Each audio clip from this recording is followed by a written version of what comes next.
হালিম ভাই, going to start, শুরু করি। Advocate A K M Badruddoza sir, আপনি ওকে শুনতে পাচ্ছেন? স্যার, স্যার একটু বলেন স্যার। ভিডিওটা প্লে করে নিন। Record is on. কি হলো, আসে না কেন? হ্যাঁ, আস্তে আস্তে। সাথে শুনতে দর্শক পাচ্ছি। বিন্দু, আপনারা এই মুহূর্তে দেশে এবং দেশের বাইরে যে যেখানে আছেন সকলকে 24 ডিজিটাল নিউজের সাম্প্রতিক ভাবনা প্রোগ্রামে শুভেচ্ছা জানাচ্ছি। আমি নজরুল ইসলাম সাচি।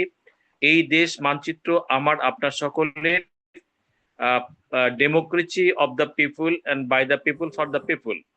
বিশেষ করে গণতন্ত্র জনগণের জন্য, গণতন্ত্র এবং গণতন্ত্র জনগণের জন্য এবং জনগণের জন্য গণতন্ত্রায়ন। আমাদের কালকের গত ডিসি সম্মেলনে মাননীয় প্রধানমন্ত্রী এটা আবার ঢুকবে? আপনার প্রশাসনকে জনসেবামূলক মানে হিসাবে গড়ে তোলার জন্য তার সরকার অঙ্গীকারবদ্ধ। প্রশাসন যেন জনগণের কাছে জবাবদিহিতার জায়গায় থাকে এবং জবাবদিহিতামূলক প্রশাসন গড়বার জন্য তার সরকার বদ্ধপরিকর। তো বিশেষ করে আজকের এই বিষয়ে পাশাপাশি শিক্ষায় জাতির মেরুদণ্ড, সাম্প্রতিক আমাদের শিক্ষামন্ত্রীর একটি বিষয় নিয়ে বেশ আলোচনা সমালোচনা হচ্ছে, প্রাইভেট শিক্ষা প্রতিষ্ঠান নিয়ে। মাননীয় শিক্ষামন্ত্রী প্রাইভেট শিক্ষা প্রতিষ্ঠান নিয়ে একটি মন্তব্য করেছেন যে পূর্ণাঙ্গ স্বাধীনতা পেলে সেখানে জঙ্গি তৈরির একটা বিশেষ পরিস্থিতির সৃষ্টি হয়। এবং পশ্চিমবঙ্গ আর হরমুজ প্রণালী নিয়ে কথা বলবার জন্য আমাদের সাথে যুক্ত হচ্ছেন advocate A K M Badruddoza sir, supreme কোর্টের খ্যাতিমান আইনজ্ঞ এবং সদ্য লেখক। Advocate A K M Badruddoza sir, আপনাকে সালাম জানাচ্ছি। প্রথমে আমাদের মাননীয় প্রধানমন্ত্রী প্রশাসনকে জনগণের কাছে একটা জবাবদিহিতামূলক এবং প্রকৃত সেবামূলক প্রতিষ্ঠান হিসাবে গড়ে তুলতে চান এবং জনগণকে জন আকাঙ্ক্ষা পূরণের জন্য ওনার সরকার এবং প্রশাসন অঙ্গীকারবদ্ধ। ডিসি সাহেবদেরকে বা ডিসি সম্মেলনে তিনি কিছু দিক নির্দেশনা দিয়েছেন। পাশাপাশি সাম্প্রতিক সময়ে শিক্ষামন্ত্রী একটি মন্তব্যকে ঘিরে বুদ্ধিজীবী শিক্ষা শিক্ষা সেক্টরে বেশ আলোচনা সমালোচনা হয়েছে। শিক্ষামন্ত্রী বলেছেন প্রাইভেট শিক্ষা প্রতিষ্ঠানগুলো যদি পর্যাপ্ত এবং পূর্ণাঙ্গ স্বাধীনতা দেওয়া হয় তাহলে সেখানে জঙ্গি বা এই ধরনের কর্মকাণ্ড আমরা তার অস্তিত্ব খুঁজে পাই। নাম্বার 3 হলো মমতা বন্দ্যোপাধ্যায় বলছেন যে আমি পদত্যাগ করব না, প্রয়োজন হলে কেন্দ্রীয় শাসন রাষ্ট্রীয় শাসন পশ্চিমবঙ্গে আসুক, সেটাই প্রত্যাশা করি। এবং আপনার ট্রাম্প হরমুজের প্রজেক্ট ফ্রিডম তিনি অলরেডি সেখান থেকে সরে গেছেন এবং তিনি আর যুদ্ধ করতে চাচ্ছেন না। এই দেশের ভেতরে এবং পশ্চিমবঙ্গ এবং হরমুজ প্রণালীর এই ত্রিমাত্রিক বিষয় নিয়ে advocate A K M Badruddoza sir আপনার বক্তব্য স্থান করুন। আপনার সময় 12 থেকে 15 মিনিট স্যার। স্যার, আপনার বক্তব্য প্রত্যাশা করছি স্যার।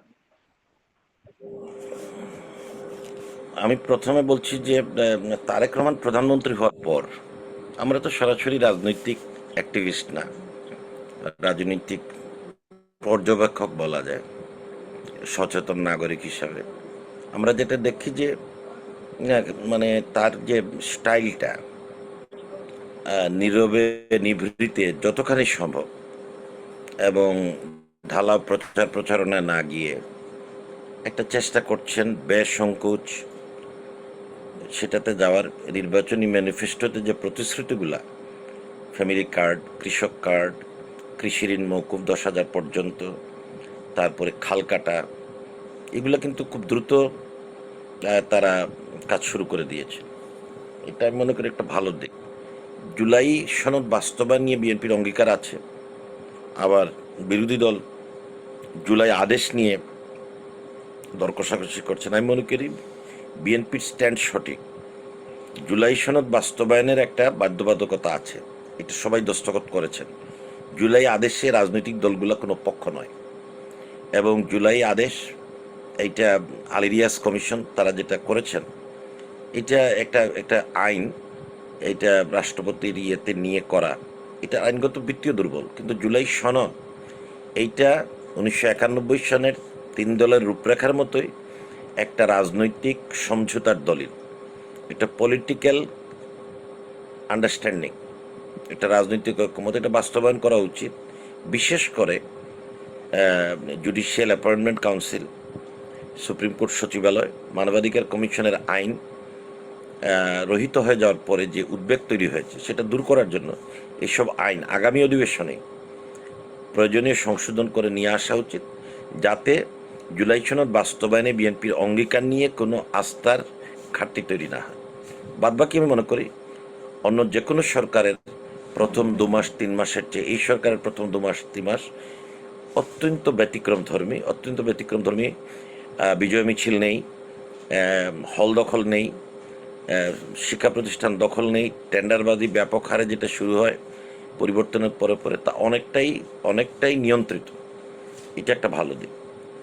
আপনি শিক্ষামন্ত্রীর যে প্রসঙ্গ যেটা বলেছেন বা তার বক্তব্য বলছেন, হ্যাঁ, কিছু কথা কিছু প্রতিক্রিয়া তৈরি করলেও তার আন্তরিকতা নিয়ে আমার কোনো সন্দেহ নাই। কিন্তু সব মন্ত্রীদেরই পাবলিক স্পিকিংটা সপ্তাহে একদিনের বেশি করা উচিত। প্রোগ্রামে গেলেই কথা বলতে হবে। বললে হয় কি যে কথা অনেক সময় আমি যা ভাবি তার বাইরেও চলে যেতে পারে। আমি যখন দায়িত্বশীল ব্যক্তি হই তখন আমার প্রতিটি কথা মিডিয়া লুফে নিতে চায়, ভাইরাল করতে চায়, সেটাই বিপদ আর কি। আমি মনে করি তার যেটা চিন্তা আছে, ভালো চিন্তা, যে আমাদের পাঠ্যক্রমে জুলাই বিপ্লবের ঘটনাবলী নিয়ে আসা, বাংলাদেশের যে ছাত্রদের জন্য সঠিক ইতিহাস নিয়ে আসা, নকল বন্ধ করা, স্কুল ব্যাগ এবং অন্যান্য শিক্ষা উপকরণ বিনামূল্যে দেওয়া, মাস্টার্স পর্যন্ত মেয়েদের শিক্ষা অবৈতনিক করা, এগুলো কিন্তু খুব যুগান্তকারী পদক্ষেপ। আপনি জানেন বাংলাদেশে এখন সর্বস্তরের শিক্ষা প্রতিষ্ঠানে গড়পড়তা ছাত্রীদের হার 53, ছাত্রদের হার 47। এটা আগে 80 আর 20 ছিল, বেগম জিয়া যখন উপবৃত্তি শুরু করেন। এই একটা দিক দিয়ে বিএনপি ধন্যবাদ পাওয়ার যোগ্য যে বেগম খালেদা জিয়ার আমলে ছাত্রীদের জন্য তিনি ধাপে ধাপে গ্রাজুয়েট লেভেল পর্যন্ত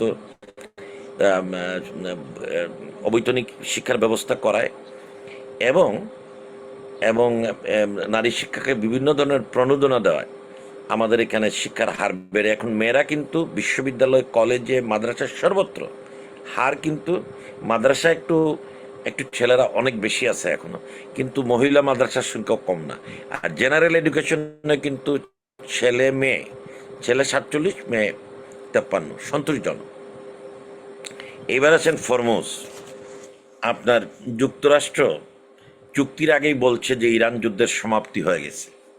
তার মানে এই যুদ্ধ তারা নিতে পারতেছে না।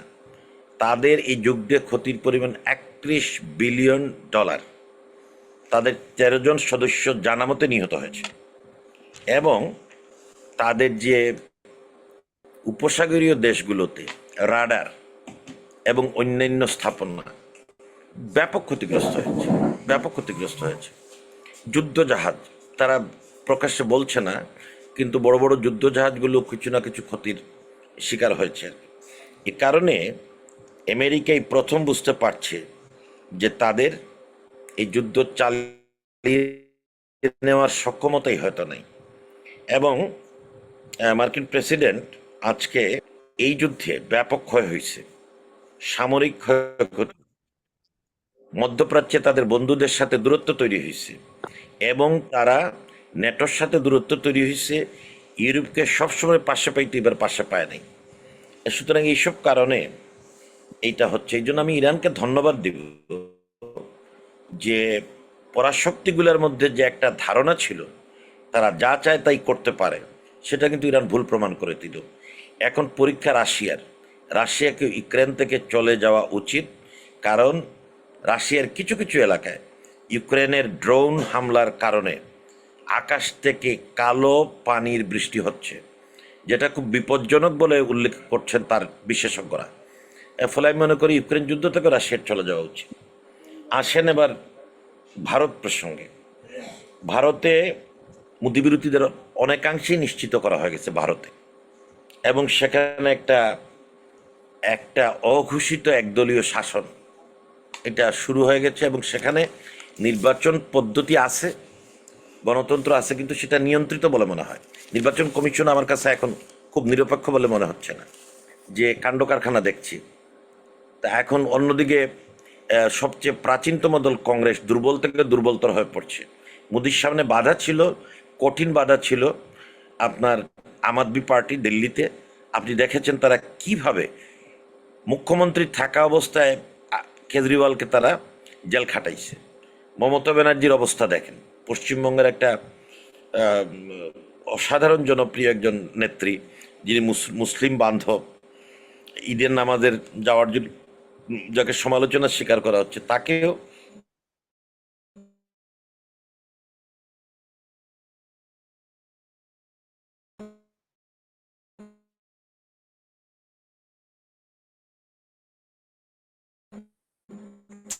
ফেলে দেওয়া হলো, কারণ সেখান থেকে সরিয়ে দেওয়া হয়েছে। এইটার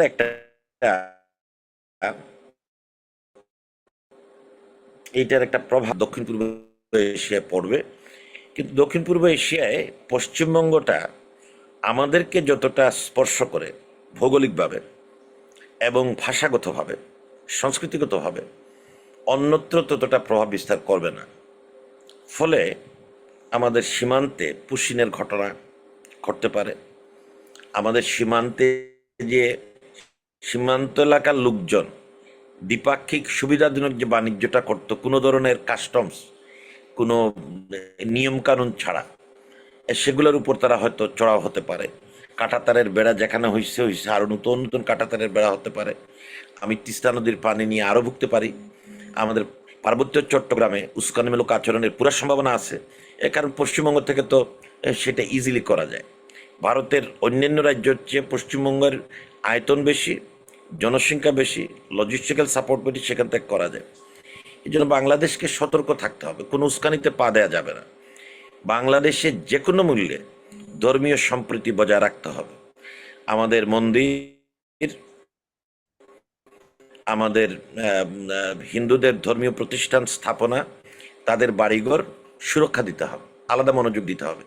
আমার মনে হয় নেই, কারণ তার মমতার কথা হচ্ছে আমার 100 সিট হাইজ্যাক করে বিজেপি নিয়ে এনেছে, আমার জনগণ আমাকে ম্যান্ডেট দিয়েছে, কিন্তু এখানে আপনার নির্বাচন কমিশন এবং কেন্দ্রীয় বাহিনী দিয়ে তার ম্যান্ডেটকে কু করে এনেছে। এই বিষয়টাকে আপনি কিভাবে দেখছেন বাংলাদেশের থেকে? আমি এবং আমি মমতা আমাদের ব্যানার্জি বাংলাদেশের উপরে বর্ডারের উপরে তারা কি অযাচিত ভাবে হস্তক্ষেপ করতে পারে আসাম এবং পশ্চিমবঙ্গ বিজেপি? খুবই বর্ডারের উপরে কঠিন, একটা মানে খুবই কঠিন। অসন্তোষ নৈরাজ্যকর পরিস্থিতি সৃষ্টি করার দিকে যেতে পারে তারা? আমি তা মনে করি না, খুবই কঠিন। ইরানকে আন্ডার এস্টিমেট করা হয়েছিল আমেরিকার তরফ থেকে। যুক্তরাষ্ট্র এখন বলছে যে ইরান যুদ্ধের আমরা সমাপ্তি ঘোষণা করলাম। ভারত তো আমেরিকার চেয়ে বড় শক্তি না। আর বাংলাদেশ বিপদে পড়লে দক্ষিণ এশিয়া তার মিত্র আছে, এশিয়াতে তার মিত্র আছে, ইউরোপে তার মিত্র আছে, এবং বাংলাদেশে এটা করে, এটা করা যাবে না।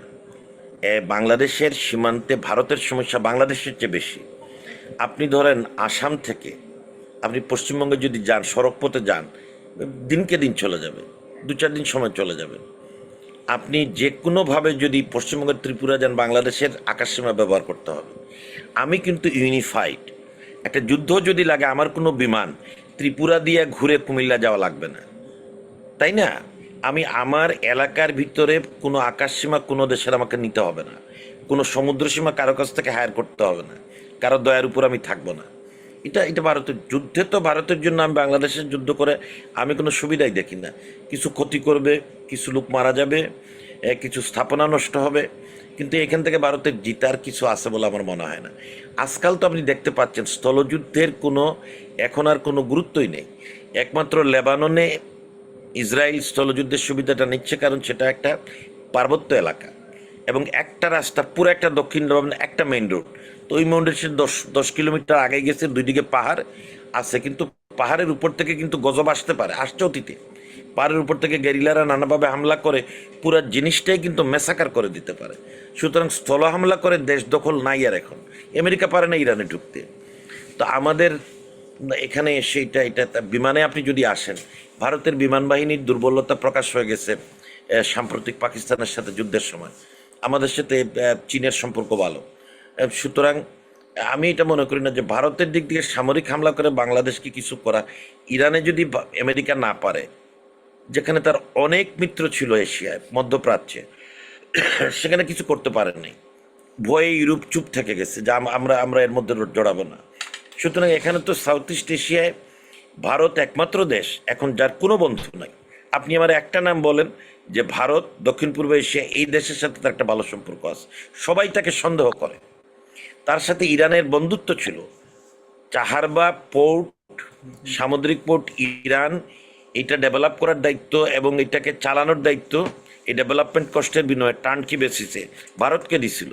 ভারত সেখানে গোয়েন্দা ঢুকাইছে, গোয়েন্দারা গর্ত করে ভিতরে ঢুকে ড্রোন বানাইছে, সেই ড্রোন দিয়ে ইরানে বসে ইরানিদের মারছে। সেজন্য ইরান তো প্রায় যুদ্ধ ঘোষণা স্যার, পাশাপাশি আমি আমেরিকার কথা বলছি। আমেরিকা ইরানের দুটো জাহাজ ইন্দোনেশিয়ার লম্বক প্রণালী ক্রস করে তারা চীন ফিলিপাইনের জন্য তেল নিয়ে যাচ্ছিল। আমেরিকা ইন্দোনেশিয়ার সেই প্রণালীতে তার অ্যাক্সেস নেওয়ার জন্য ইন্দোনেশিয়ার সাথে কূটনৈতিকভাবে আলাপ আলোচনা চালিয়ে যাচ্ছে, যাতে ইন্দোনেশিয়ার থেকে লম্বক প্রণালীতে তার খবরদারি করার জন্য এবং ইরানের জাহাজ আটকানোর জন্য সে নতুন একটা অবস্থান নিতে পারে। ইন্দোনেশিয়ার গভর্নমেন্ট এই ব্যাপারে কোনো উচ্চবাচ্য কোনো আওয়াজ দিচ্ছেন না বা কোনো উত্তর দিচ্ছেন না। এখন এক্ষেত্রে ট্রাম্প ইরানকে প্রণালী দিয়ে হরমুজে হরমুজের উপরে ট্রাম্প প্রশাসন কিছু না করতে পেরে দক্ষিণ এশিয়ার কোন প্রণালীতে ইরানের জাহাজগুলো ক্রস করে এই তেলের জাহাজ ক্রস করে চীন, ফিলিপাইন এসব দেশের জন্য তেল নিয়ে যাচ্ছে, এখন সেই জায়গাতে খবরদারি করার জন্য উঠে পড়ে লাগছে। এবং সেক্ষেত্রে তিনি বহুমুখী পররাষ্ট্রনীতির দিকে নজর দিচ্ছেন ট্রাম্প প্রশাসন। নিরপেক্ষ এবং বহুমুখী পররাষ্ট্রনীতি, সেখানে ইন্দোনেশিয়া থেকে একটা এক্সেস নেওয়ার জন্য লম্বক প্রণালীতে সে দেন দরবার চালিয়ে যাচ্ছে। এই বিষয়টাকে আপনি কিভাবে দেখতে চাচ্ছেন? আমেরিকার এই দক্ষিণ এশিয়ার নতুন এই নীতিকে আপনি কিভাবে দেখতে চাচ্ছেন? আপনি লম্বক প্রণালী তো ভারত মহাসাগরে, তাই না? ভারত মহাসাগরে এটা ভারত মহাসাগর is too far, too far, close to Australia, তাও অনেক পরে অস্ট্রেলিয়া।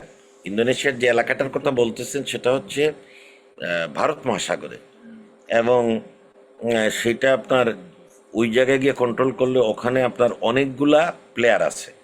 ইন্দোনেশিয়া নিজে একটা শক্তি, তার এই পারে আছে মালয়েশিয়া, ইসেলফ ইজ এ পাওয়ার। তারপরে অদূর অদূর মানে বেশ কিছু দূর গেলে আছে জাপান। এই অঞ্চলে ভারতীয়দের মানে ভারত থেকে বংশোদ্ভূত হিন্দুদের বিরাট সংখ্যা আছে। ভারতের একটা স্বার্থ সেখানে আছে। তো এই জন্যই মনে করি না যে এইখানে খুব বেশি কিছু করার স্কোপ আছে। আর চীনের তো এখানে অবস্থান আছে। সুতরাং এখানে ফরমুজ প্রণালীতে আমেরিকা কি সুবিধাটা নিয়েছিল? আমাদের মধ্যপ্রাচ্যের রাজা বাদশাহ শাসিত উপসাগরীয় দেশগুলো এরা তো গাদ্দার। এর দু একটা দেশ বাদ দিলে এরা জনবান্ধব না, মুসলিম বিশ্বের কোনো প্রকৃত বন্ধু না। এরা আমেরিকাকে ঘাঁটি দিয়ে এবং এবং অন্যভাবে বলতে গেলে ইসরায়েলকে আশকারেই দিয়ে তো এই সমস্যাগুলো ক্রিয়েট করছিল। পুরা মধ্যপ্রাচ্য যদি এক হয়, তেলের উপর যদি নিয়ন্ত্রণ আনে, তেল বিক্রির ব্যাপারে কন্ট্রোল করে, এটা কোথায় যাবে? আজকে ইরানের তেল আছে, আপনি খেয়াল করেন, ইরানের তেমন কোনো বৈদেশিক ঋণ নাই, প্রচুর তেল আছে। যেহেতু ইরানকে প্রায় 99টা আপনার এম্বার্গো দিয়ে রাখছে আমেরিকা, সেই এম্বার্গোর কারণে সে বেশিরভাগ দেশ থেকে কিছু নিতে পারে না, দিতেও পারে না। সে কি করছে? সে দেখতেছে যে চীনে সব কিছু পাওয়া যায়, সে তার তেলটা চীনে দেয়, সব জিনিস সে পায়। ফলে তার কোনো জিনিসে প্রাপ্যতার অসুবিধা নাই, তেমন কোনো বৈদেশিক ঋণও নাই, যেটা আমেরিকার জন্য বড় সমস্যা। মিডিল ইস্ট থেকে যদি বন্ড সব বিক্রি করে ফেলে, তাইলে তো আমেরিকা একটা একটা মহা সমস্যা পড়ে, তার অনেক লোন আছে। অন্যদিকে ফ্রান্স সর্বশেষ যে সোনা ছিল ফেডারেল রিজার্ভ ব্যাংকে, গত মাসে সেটা উঠাই নিছে। ইউরোপিয়ানরা সেখান থেকে উঠাই নেওয়া শুরু করছে। পরে ডলারের যে কন্ট্রোলটা, ইটস আন্ডার কোয়েশ্চেন। আপনি বিরাট ফ্লিট যদি রাখতে হয় সমুদ্রে, খুবই এক্সপেন্সিভ ফ্লিট রাখা, সমুদ্রে নজরদারি করা। আমেরিকার তো সেই সক্ষমতা ধরে রাখতে হবে। সেটা ধরে রাখতে গেলে তাকে তার ধরেন সে কি করে, তার তেলটা ধরে রাখে, রিটেইন করে, বাইরের থেকে তেল কিনে, সেটা দাম কম হতে হবে। এটা যদি ডলারের রেট অনেক বেড়ে যায়, সেটা আমেরিকার তো ডলার ফুরাই যাবে, তার তো সারপ্লাস ফান্ড থাকবে না। কোথায় সে সামরিক খাতে কিভাবে খরচ করবে? আমি মনে করি যে আপনাকে ধন্যবাদ কৃতজ্ঞতা জানাচ্ছি বিষয়গুলো নিয়ে বাস্তবসম্মত বক্তব্য করার জন্য আমাদের 24 ডিজিটাল নিউজের পক্ষ থেকে। আপনাকে কৃতজ্ঞতা ধন্যবাদ জানাচ্ছি। আগামীতে আবার আপনার সাথে আমাদের দেখা হবে। সদ্য খ্যাতিমান আইনজ্ঞ, লেখক এবং beauty advocate AK Badruddoza sir. আসসালাম। আমি দর্শকবৃন্দ, আমরা সাম্প্রতিক ভাবনা প্রোগ্রামে আছি। বাংলাদেশ, পশ্চিমবঙ্গ এবং হরমুজ প্রণালী নিয়ে কথা বলবার জন্য এতক্ষণ অ্যাডভোকেট AK বদরুদ্দোজা স্যার কথা বলেছেন। আমি ইয়ে পাচ্ছি, অধ্যাপক ডক্টর আজিজ স্যার, আপনি আমাকে শুনতে পাচ্ছেন? আজিজুর রহমান স্যার, ডক্টর আজিজুর রহমান হ্যাঁ, স্যার, আপনি আমাকে শুনতে শুনতে পাচ্ছি পাচ্ছেন? ভাই, এই শুনতে মুন্না, পাচ্ছি অধ্যাপক সাথী ডক্টর ভাই। আজিজুর রহমান স্যার, হ্যাঁ, আমি শুনতে পাচ্ছি, বেরিয়ে যেতে। শুনতে পাচ্ছি। আপনি আমাকে শুনতে পাচ্ছেন? আজিজুর রহমান স্যার, দেলোয়ার, আমি আপনাকে চাচ্ছি। অধ্যাপক ডক্টর আজিজুর রহমান স্যার, আমি শুনতে পাচ্ছি সাথী ভাই, স্যার আপনাকে আপনি কি আমাকে শুনতে পাচ্ছেন? শুনতে পাচ্ছি, শুনতে পাচ্ছি। আপনাকে ধন্যবাদ জানাচ্ছি। বদরুদ্দোজা স্যারের বক্তব্যের আলোকে এই হরমুজ প্রণালী থেকে ট্রাম্প অলরেডি পিছু টান দিয়েছেন। এখন দক্ষিণ পূর্ব এশিয়ার লম্বক প্রণালী দিয়ে ইরানের দুটো জাহাজ ক্রস করে চলে গেছে। ট্রাম্পের মাথা ব্যথা এখন ইন্দোনেশিয়ার সাথে নতুন একটা কূটনৈতিক সম্পর্ক স্থাপনের মধ্য দিয়ে লম্বক প্রণালীতে দক্ষিণ পূর্ব এশিয়া যাতে ইরান তেল নিয়ে না যেতে পারে, সেই জায়গাতে ট্রাম্প প্রশাসন একটা সিরিয়াস ট্রাই করে যাচ্ছে। পাশাপাশি পশ্চিমবঙ্গে মমতা পদত্যাগ করবেন না, তিনি প্রয়োজনে রাষ্ট্রীয় শাসন সেখানে নিয়ে আসবেন, কিন্তু বিজেপিকে এই লুণ্ঠিত ক্ষমতা কোনোভাবেই নিতে দিবেন না। এ দুটো বিষয় নিয়ে আপনার বক্তব্য অধ্যাপক ডক্টর আজিজুর রহমান স্যার উপস্থান করুন, সময় উপযোগী আহ, কথা। ধন্যবাদ এবং সাথী অ্যাডভোকেট ভাই, এখানে বদ্র স্যার বলেছেন। অধ্যাপক ডক্টর আজিজুর ধন্যবাদ রহমান স্যার, সাথী ভাই, জি। ধন্যবাদ উপস্থিত আলোচক বৃন্দ। আজকের এই অনুষ্ঠানে প্রথমে লোম্বক প্রণালী নিয়ে বলেছেন। এটা আসলে ইন্দোনেশিয়ার বালি দ্বীপের সঙ্গে আর ভারত মহাসাগরের একটা কানেক্টিভিটি, 18 থেকে 20 কিলোমিটার দীর্ঘ একটা আহ, প্রণালী। এবং এটা আসলে মালাক্কা স্টেট মালাক্কা প্রণালীর একটা বিকল্প প্রণালী হিসাবে আছে। এবং এটা আসলে মালাক্কা প্রণালী যেহেতু মাত্র 4 কিলোমিটারের ব্যাসে, কিন্তু সেইখানে লোম্বক প্রণালীটা 18 থেকে 20 কিলোমিটারের একটা স্টেট। এবং সেটা আসলে বিশেষ করে আহ, পূর্ব এশিয়ার জন্য খুবই গুরুত্বপূর্ণ একটা প্রণালী।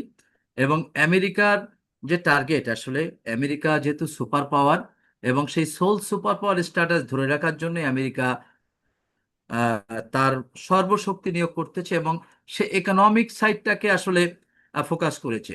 সে রাশিয়াকে ইউক্রেনের সঙ্গে যুদ্ধে অ্যাটাচ করে রাশিয়ার ইকোনমি দুর্বল করেছে। অ্যাট দ্য সেম ওয়ে তার এখন আহ, মানে সোল কম্পিটিটর চায়না, এবং চায়নাকে আসলে কিভাবে আটকানো যায় সেই জন্য সে আহ, একটা রিং তৈরি করেছে। সে রিংটা একটা হলো বেল্ট অ্যান্ড রিং। সেটা হচ্ছে ভারত, অস্ট্রেলিয়া, জাপান, কোরিয়াকে নিয়ে তার একটা ব্লক আছে। ভারত যদিও পরবর্তীতে নিউট্রাল পজিশন থাকার কারণে সেটা আসলে আর অ্যাক্টিভেট করতে পারেনি, কিন্তু আমেরিকার ইচ্ছা আছে যে মালাক্কা প্রণালী ব্লক করে এবং ইন্দোনেশিয়ার সঙ্গে একটা কন্ট্যাক্ট করে লোম্বক প্রণালী যদি দুইটাকে ব্লক করা যায়, তাহলে চায়নাকে ব্লক করা যাওয়া যেতে পারে। যদিও চায়না অপশন তৈরি করেছে, পাকিস্তানের গোয়াদার পোর্ট ডেভেলপ করেছে, এবং এটা কাশ্মীর বা গিলগিট বাসিস্তানের মধ্য দিয়ে, তিব্বতের মধ্য দিয়ে চলে গিয়েছে। এবং সেটা অল্টারনেট আরেকটা কুমিং দিয়ে মিয়ানমারের রেঙ্গুন ইয়া আহ, বন্দরটাকে ডেভেলপ করে আরেকটা পথ বের করার চেষ্টা আছে চায়না। তো সেই ক্ষেত্রে এখানে একটা দ্বন্দ্ব, তো ইকোনমিক একটা কনফ্লিক্ট ইউএস অ্যান্ড চায়নার মধ্যে তো আছেই, সেটা কন্টিনিউ করতেছে। তো এই অবস্থায় আহ, লুম্বক প্রণালী ইম্পর্টেন্ট, এবং সেখানে কিছুটা অ্যাক্টিভিটি হয়তো আমেরিকা চেষ্টা করলেও আলটিমেটলি ইন্দোনেশিয়া সেখান থেকে ফিরে আসবে। কারণ ইন্দোনেশিয়া চাইবে না যে চায়নার সঙ্গে তার সম্পর্ক ক্ষতিগ্রস্ত করতে। কারণ চায়না এখন যেহেতু বিগ পাওয়ার একটা স্ট্যাটাস পেয়েছে, এবং ইকোনমিক অ্যান্ড মিলিটারি দুইটা দিক থেকে, এই জন্য তাকে আটকানো ডিফিকাল্ট হবে। তো এই জন্য ইন্দোনেশিয়া চাইবে না চায়নার সঙ্গে একটা বৈরী সম্পর্ক তৈরি করতে। অন্যদিকে ইরান বিষয়ে যেটা আপনি বলেছেন, আসলে ইরান যুদ্ধটা এখনো যে ক্যাট অ্যান্ড মাউস সিচুয়েশনে আছে। একবার আমেরিকা হামলা করতে চায়, আবার করবে না। কিন্তু আলটিমেটলি আমেরিকার ইরানে হামলা করবেন, এটাই সত্য। কারণ আমেরিকার যে লস হয়েছে, সেখানে যদিও $40 বিলিয়ন একটা হিসাব দিয়েছে, কিন্তু আলটিমেটলি এটা ট্রিলিয়ন ডলারে পৌঁছে গিয়েছে আমেরিকার। এবং আমেরিকার ইকোনমিতে এমন ইম্প্যাক্ট পড়েছে, 52% জ্বালানি আহ, আহ, আহ, ব্যয় বৃদ্ধি পেয়েছে, জ্বালানি প্রাইস বৃদ্ধি পেয়েছে ইউএসএ তে। অর্থাৎ ইউএসএ তে বর্তমান তাদের সিটিজেনরা আছে, তারা অনেক ক্রাইসিসের মধ্যে আছে। সামনে মিড টার্ম ইলেকশন আছে আমেরিকা, এটাতে ইম্প্যাক্ট পড়বে সার্বিকভাবে। ঘরে বাইরে আমেরিকা অনেক প্রবলেম আছে, এবং ন্যাটো জোটে ভাঙনের একটা সুর দেখা দিয়েছে, কারণ আমেরিকা যে ইসরায়েলের কথা শুনে ইরান যুদ্ধে এসেছে, এখানে ন্যাটোর কোনো জোটকে ইনফর্ম করা হয়নি এবং আলটিমেটলি তাদের সমর্থনও কিন্তু পায় নাই। তো মিডল ইস্টে এখন যদিও একটা গেম তৈরি করার চেষ্টা করতেছে আমেরিকা, সেটা হলো আরব আমিরাতের সঙ্গে ইরানকে যদি যুদ্ধ বাঁধিয়ে দেওয়া যায় কিনা, এইরকম একটা কনস্পাইরেসি কিন্তু তারা স্টার্ট করেছে। আমরা জানি ইতিমধ্যে সৌদি আরবে পাকিস্তান সৈন্য মোতায়েন করেছে এবং আরব আমিরাতে ইসরায়েল কিছু সৈন্য মোতায়েন করেছে, এবং সেখানে তো আমেরিকা বা ইউরোপের হার্ডওয়্যার গুলো আছে। তো সেইটাকে বেস করে ইরানে হামলা করা যায় কিনা একটা অ্যাসেসমেন্ট চলতেছে, কিন্তু আলটিমেটলি সেখানে আরব আমিরাতের একটা ভয় আছে, কারণ আলটিমেটলি আরব আমিরাতকে ডিস্ট্রয় করে ফেলবে ইরান। এই জন্য তারা যদিও মৌন সমর্থন দিচ্ছে, কিন্তু এখানে তাদের মধ্যে ডিভিশন আছে। তো আলটিমেটলি এই সিচুয়েশনে মিডল ইস্টে একটা পরিবর্তন এসেছে, সৌদি আরব ইরানের মধ্যে একটা ভালো সম্পর্ক তৈরি হয়েছে। এবং যখন মিডল ইস্টের দেশগুলো নিজেদের ভালনারেবিলিটি বুঝতে পেরেছে যে আমেরিকা আলটিমেটলি তাদেরকে সেভ করবে না, আমেরিকা সেভ করতে চায় ইসরায়েলকে, এবং আরবের ভূমিগুলো তারা ব্যবহার করতে চায়। এবং আপনি দেখেন কাতারে থার্ড মিসাইল সিস্টেম তারা রেখেছিল, কিন্তু আলটিমেটলি সেটা পরে শিফট করেছে ইসরায়েলকে সেভ করার জন্য। এটা কিন্তু কাতার ভালোভাবে নেয়নি। ইভেন সৌদি আরব থেকে ওই মিসাইল ডিফেন্স সিস্টেম সরিয়ে কিন্তু ইসরায়েলে নিয়েছে, আরব আমিরাত থেকেও নিয়েছে। তো এর কারণে এই দেশগুলো কিন্তু ভালনারেবল হয়ে গিয়েছিল এবং ইরানি আক্রমণের মুখোমুখি হয়েছিল। তো যার কারণে মিডল ইস্টের দেশগুলো কিন্তু এখন অনেকটা কনসাস আগের চেয়ে। এবং আপনি দেখেছেন যে পাকিস্তান, সৌদি আরব এবং তুরস্ক অনেক কাছাকাছি এসেছে। এবং আজকে আপনি দেখবেন যে পাকিস্তানের পররাষ্ট্রমন্ত্রীর সঙ্গে ইরানের পররাষ্ট্রমন্ত্রীর কথা হয়েছে তাদের রিজিওনাল সিকিউরিটির বিষয়ে, কিভাবে এই এলাকাটাকে মোটামুটি একটা স্থির পর্যায়ে রাখা যায়। দ্যাট মিনস পাকিস্তানের সঙ্গে ইরান এবং সৌদি আরব তুরস্কের একটা ভালো সম্পর্ক তৈরি হয়েছে, এবং এখান থেকে ছিটকে পড়েছে ইন্ডিয়া, আপনারা দেখলে বুঝতে পারবেন। যার কারণে ইন্টারন্যাশনালি কিন্তু ইন্ডিয়া অনেক চাপে আছে। এই অবস্থা থেকে ইন্ডিয়া মুক্ত হতে পারতেছে না, কারণ নরেন্দ্র মোদীর যে পলিসি, একটা কমিউনাল পলিসি, অর্থাৎ সাম্প্রদায়িক পলিসি, যেখান থেকে মুসলিম নিধন একটা পলিসির মধ্যে আছে। যদি ইতোমধ্যে আমাদের একটা গুড নিউজ হলো, তামিলনাড়ুতে যে আহ, আহ, আমরা জানি পাশ করেছে থালাপাতি বিজয়, এবং সে কিন্তু একটা মেসেজ দিয়েছে যে ভারতে আর কোনো মুসলিমের উপরে নির্যাতন হবে না। দ্যাট মিন্স, এবং সে ইম্পার্শিয়াল, অর্থাৎ একটা কনস্টিটিউশনের দিকে যাচ্ছে যেখানে এখানে ভারতীয় হিসেবে ট্রিট হবে, কোনো হিন্দু মুসলিম না। এটা ভালো দিক, পজিটিভ দিক। তামিলনাড়ুতে এর আগে কিন্তু কমিউনালিস্ট গভর্নমেন্ট ছিল। ঠিক পশ্চিমবঙ্গে যেটা আগে ছিল মমতা ব্যানার্জি, সেও কিন্তু একটা নিউট্রাল পজিশনে ছিল, কিন্তু সেইখান থেকে শুভেন্দু অধিকারী যে বিজেপির প্রতিনিধি এবং সম্ভবত সেই মুখ্যমন্ত্রী হতে পারে, এখানে কিন্তু মমতা ব্যানার্জি কমপ্লেন করেছে 100 সিটে, অর্থাৎ বিজেপি যে 206টা সিট পেয়েছে 294টার মধ্যে, এবং এই 206 সিটের মধ্যে 100 সিটের মধ্যে এখানে ইঞ্জিনিয়ারিং হয়েছে বলে মমতা ব্যানার্জি বা তৃণমূল কংগ্রেস কিন্তু কমপ্লেন করেছে। এবং সে কমপ্লেনটা এই ভাষায় করেছে যে হাসিনা মার্কা ইলেকশন, এটা বলেছে।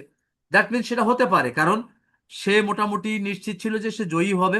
এর আগের নির্বাচনেও কিন্তু বুথ ফেরত জরিপে মমতা বিজেপিকে জয়ী দেখানো হয়েছিল, কিন্তু সেখানে কিন্তু তৃণমূল কংগ্রেস জিতে গিয়েছিল। সেটাই এ- এই পর্যায়ে সেটাও মনে করা হয়েছিল, কিন্তু আলটিমেটলি যদিও রেজাল্টটা রিভার্স হয়েছে, বিজেপির পক্ষে গিয়েছে। এবং এখন পর্যন্ত 4জন লোক মারা গিয়েছে, প্রায় 400 থেকে 600 স্থাপনায় হামলা করেছে, মুসলমানদের উপরে অনেক নির্যাতন শুরু হয়েছে পুরো ভারতব্যাপী। এবং সেখানে আসামে যেমন একটা বিষয় হয়েছিল যে সেখানে মুসলিম ভোটারদেরকে তাদের ভোটের তালিকা থেকে বাদ দিয়ে বাংলাদেশে পুশ করার চেষ্টা আচ্ছা, করা হয়েছিল। এখানে অনেক সেক্ষেত্রে মুসলিমকে নির্যাতন করেছিল। আন্তর্জাতিক বিশ্বে ইরানের ভাবমূর্তি আমি শেষ করি একটু নজরুল ভাই। ইউরোপ এবং আন্তর্জাতিক বিশ্বে ইরানের ভাবমূর্তি, এসে ইরানের অবস্থানটা কোন দিকে যেতে পারে? পাশাপাশি পশ্চিমবঙ্গে যদি রাষ্ট্রীয় শাসন চালু হয়, তাহলে পশ্চিমবঙ্গের রাজনীতিকে একটা কোণঠাসা হতে পারে। মমতা এই পলিসি কেন আহ, নিচ্ছে যে পশ্চিমবঙ্গে তিনি রাষ্ট্রীয় শাসন, বিজেপিকে তিনি কোণঠাসা করতে চাচ্ছেন?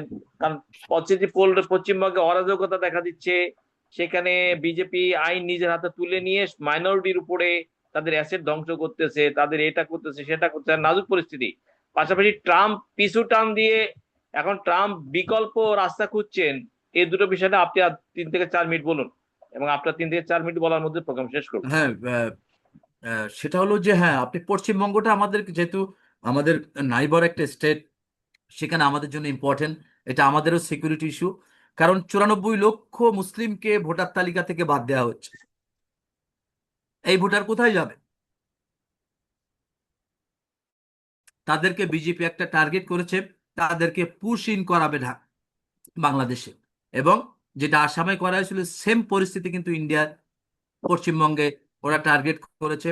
এবং এই বিশাল জনগোষ্ঠী যদি বাংলাদেশে পুশ ইন করার চেষ্টা হয়, আমরা একদিকে মিয়ানমার থেকে আমাদের প্রায় 30 লক্ষ মানুষকে আমরা আশ্রয় দিয়েছি, এবং সেটা নিয়ে বাংলাদেশ অনেক ভালনারেবল সিচুয়েশনে ছিল।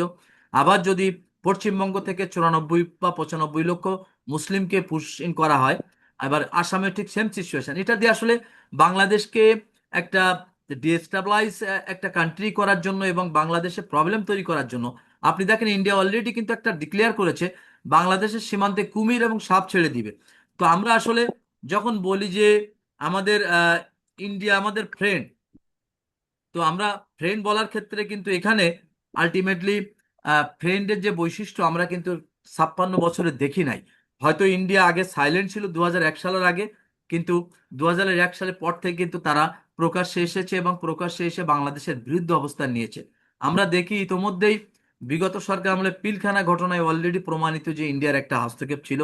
আমরা দেখেছি যে 15 বছরে ইন্ডিয়া বাংলাদেশের সঙ্গে একটা যে কন্ট্রাক্টগুলো যে চুক্তিগুলা করেছে, যদিও এখনো গভর্নমেন্ট এটা পাবলিশ করে নাই, সে চুক্তিগুলা কিন্তু একপাক্ষিক ছিল এবং ইন্ডিয়ার ফেভারে ছিল, এবং বাংলাদেশকে জাস্ট একটা স্যাটেলাইট স্টেটে পরিণত করার প্ল্যানের দিকে এগিয়েছিল। যাই হোক, জুলাই রেভলিউশন এর পরে সেটা থেকে বাংলাদেশ কিছুটা ছেপ হইলেও এখনো কিন্তু সেই তাদের কনস্পাইরেসি রানিং আছে।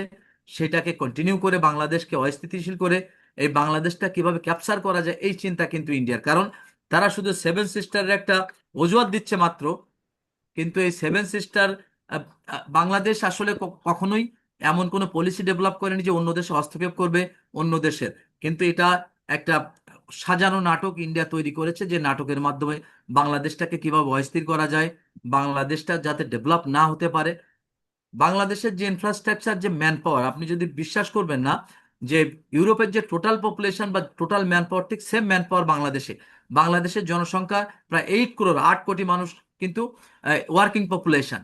এই পপুলেশনকে যদি আমরা ইউটিলাইজ করতে পারতাম, এবং আমরা ফরেন ইনভেস্টমেন্ট, যেটা আমেরিকা চাচ্ছে যে তাইওয়ানে যে চিপস, তাদের যে চিপ মেকিং কোম্পানি আছে, এটা কিন্তু বাংলাদেশে শিপ করতে, তাহলে বাংলাদেশে কিন্তু একটা ডেভেলপমেন্ট হবে। ইউরোপিয়ান ইউনিয়ন চাচ্ছে, কিন্তু এই যে ইনভেস্টমেন্ট গুলো যাতে না আসতে পারে, চায়না চাচ্ছে, এটা ইন্ডিয়া কিন্তু ব্লক করার চেষ্টা করেছে। আপনারা জানেন যে ইতিমধ্যে চায়না তিস্তা ব্যারেজ প্রকল্পে ইনভেস্ট করতে চেয়েছে, এবং সেই জায়গা থেকে যাতে চায়না ইনভেস্ট না করতে পারে এটার জন্য তার ষড়যন্ত্র কিন্তু অব্যাহত আছে। এবং বাংলাদেশে ইন্ডিয়া একটা গ্রুপ তৈরি করে রেখেছে রোয়ার, সেইটা যাতে বাংলাদেশের প্রত্যেকটা পদক্ষেপ যাতে আটকানো যায়। আপনি দেখেছেন যে ইউনিট সরকারের অ্যাক্টিভিটিজ বা চুক্তিগুলোর বিরুদ্ধে অলরেডি আদালতে একটা মামলা রুজু করা হয়েছে, কিন্তু শেখ হাসিনা সরকারের আহ, বিগত 15 বছরে কিন্তু চুক্তিগুলা বিষয়ে কোনো ধরনের মামলায় যায়নি। তার মানে এটা বোঝা যায় যে আসলে একটা ষড়যন্ত্র কিন্তু আমাদের ইন্টারনালি আছে। এবং আলটিমেটলি বাংলাদেশ শান্তিপ্রিয় দেশ, যদিও বাংলাদেশে এখানে আমরা বলি কমিউনাল হারমোনি আছে, এখানে সাম্প্রদায়িক একটা সম্প্রীতি আছে, হিন্দু মুসলিম এখানে দাঙ্গার চেষ্টা করা হলেও কিন্তু হয় না, কারণ এখানে ভাই ভাইয়ের মতো আমরা বসবাস করি হিন্দু মুসলিম।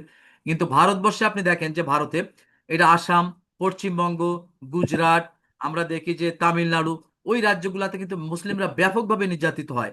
আমরা অনেক নিউজে দেখেছি যে মুসলিমদের মসজিদের মধ্যে শূকর ছেড়ে দেওয়া হচ্ছে। আপনি এই পশ্চিমবঙ্গে সিরাজদৌল্লার যে স্মৃতি, সেটাতে সিরাজদৌল্লার নাম দিয়ে শিবাজি নাম দেওয়া হয়েছে, শিবাজি স্মৃতি নাম দেওয়া হয়েছে। অর্থাৎ আপনারা দেখেছেন যে মুম্বাইয়ের নাম হায়দ্রাবাদের নাম মুম্বাই রাখা হয়েছে। এবং মুসলিম যত স্থাপত্য, আপনি দেখেন যে আগ্রার তাজমহলের নাম, সেখানে ওখানে বলা হয়েছে নিচে আহ, আহ, শিবের ইয়ে আছে, মন্দির ছিল, সেটা ভেঙে ওখানে করা হয়েছে। অর্থাৎ ওখানে কিন্তু উগ্রপন্থী একটা গ্রুপ আছে। এই নরেন্দ্র মোদী থেকে এখানে আরএসএস বা এদের সাহায্যে আমরা ইসকন, এদের মধ্যে একটা উগ্র গ্রুপ তৈরি করেছে, যে গ্রুপটার মূল মন্ত্র হলো রাম রাজ্য এবং এখান থেকে মুসলিম নিধন। এই চক্রান্ত কিন্তু আগাচ্ছে। তবে আলটিমেট যে আমরা গোল দেখতে পাচ্ছি, যে স্টেটগুলো সাধারণত অ্যারোগেন্ট হয়েছে, আমরা জার্মানে দেখেছি নাৎসি বাহিনী, আলটিমেটলি জার্মান কিন্তু পরাজিত হয়েছিল এবং দ্বিখণ্ডিত হয়েছিল।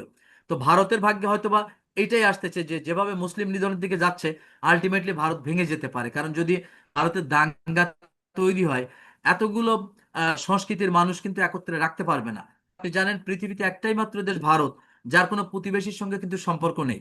পাকিস্তান, মালদ্বীপ, শ্রীলঙ্কা, বাংলাদেশ, নেপাল, চায়না, কারোর সঙ্গে রিলেশন ভালো নেই। এই ধরনের একটা ভালনারেবল সিচুয়েশনে থেকে একটা দেশ যে পররাষ্ট্রনীতি সাজাচ্ছে শুধু ইসরায়েলি পররাষ্ট্রনীতি রেপ্লিকেট করতেছে, এইটা নিয়ে আলটিমেটলি সে সাস্টেন করতে পারবে না। এবং হয়তো আমরা সেটা দেখতে পাবো, কারণ আলটিমেটলি ভারতের পররাষ্ট্রনীতি আগে যে স্ট্রং পররাষ্ট্র সেখান থেকে ফিরে এসেছে। আমরা দেখি পাঞ্জাবে খালিস্তান আন্দোলন করতেছে, হায়দ্রাবাদের লোক আন্দোলন করে, সেভেন সিস্টারে ঘিসিং আন্দোলন করতেছে এটা মুক্তির জন্য, আমরা দেখি কাশ্মীরে আন্দোলন করতেছে। তো সবগুলা আন্দোলন যদি মোটামুটি একটা ইউনিফর্মিটি পায় এবং একসাথে বাস্ট আউট হয়, তাহলে কিন্তু ইন্ডিয়া ধরে রাখতে পারবে না। তো এইটা আমার মনে হয় যে তাদের ফরেন পলিসিতে গ্যাপ আছে, এবং এইটা কিভাবে ইন্ডিয়ানরা সাপোর্ট করতেছে সেটা এখন আমাদের বিষয়। কারণ আমরা দৃঢ়ভাবে আমাদের প্রতিবেশী সুলভ আচরণ আছে, আমরা চাই ভালো প্রতিবেশী ভারতকে, এবং আমরাও ভালো প্রতিবেশীর আচরণ দেখাতে চাই। কিন্তু যদি আমাদের উপর চাপ আছে অলরেডি